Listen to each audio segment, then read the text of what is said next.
Personne sans chapeau, à droite. Bon, là-bas, si je vais mettre au travail, on va faire du temps. Oui, c'est ça.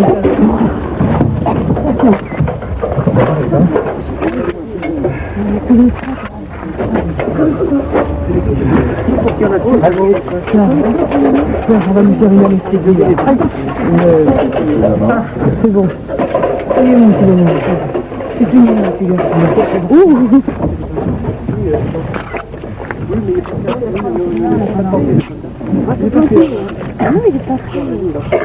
Piquez bien mon doigt. Regardez.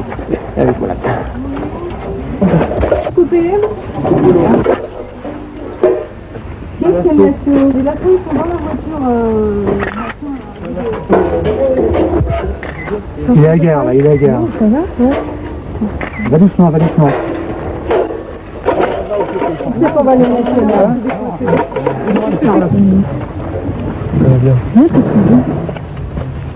Je pense que c'est de l'expérimentation de physiologie nerveuse. C'est-à-dire que bon, au départ, je pense qu'on branche des électrodes sur ce... Enfin, on est relié ces électrodes qui sont plantées dans le crâne à des appareils et je pense que c'est des expériences de physiologie nerveuse, genre étudier de l'épilepsie ou des réactions de cerveau à différentes substances chimiques utilisables comme médicaments par exemple. Voilà. Ah là là, comme ça tu risques rien. Les poils se reposent. Qu'est-ce qui lui est arrivé à ce Ils ont, je sais pas, ils l'ont expérimenté, je pense qu'ils l'ont amputé. Enfin, lui n'a pas de calotte. Lui n'a pas de calotte, c'est déjà une bonne chose. Les autres, qu'est-ce qui va leur arriver? Les autres, où ils sont opérables et ils n'ont pas la boîte crânienne de découper, ils sont opérables. Ce dont je doute, d'après ce qu'on a pu voir, ils ont la boîte crânienne et à ce moment-là, ils ne sont pas opérables, mais ils finiront quand même leur jour dans des conditions nettement meilleures, ça vous pouvez nous croire. Ça devait avoir 1 an et demi, 2 ans, en tout cas c'est celle-là. Oui, c'est là.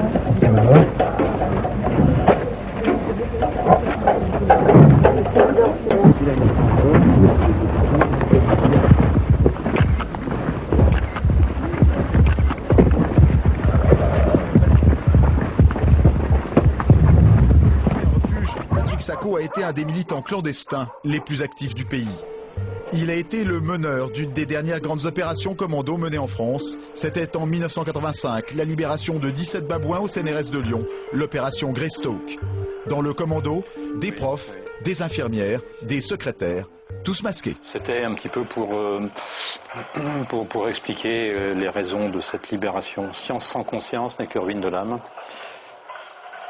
On se sent invulnérable. Bon, évidemment, bien avant l'intervention, il y a eu une montée d'adrénaline très forte, et encore avant, une peur immense de violer un interdit, puisque le CNRS c'est quand même un symbole assez fort.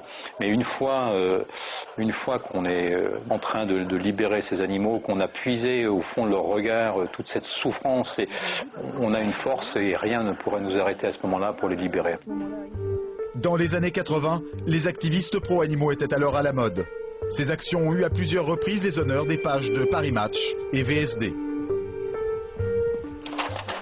Donc une photo ici qui met en évidence le crâne mis à nu, sur lequel étaient implantées ces calottes en résine. Alors là, ce qu'on voit, ce sont des électrodes qui plongeaient dans des zones sensibles de 7 ou 8 cm du cerveau et qui étaient réalisées à des capteurs. Les tests étaient pour lutter contre l'épilepsie. Et les singes non seulement ont eu en quelques mois une cicatrisation optimale qui s'est effectuée, mais aucune séquelle. Greystoke, ce fut la dernière grande opération de libération d'animaux en France. C'était il y a 21 ans. Depuis, les actions spectaculaires sont rares. En 2005 et 2006, 3 magasins de fourrure et de cuir ont été attaqués. Les militants français sont moins déterminés que les Anglais et les Américains, moins organisés, moins violents, moins nombreux aussi.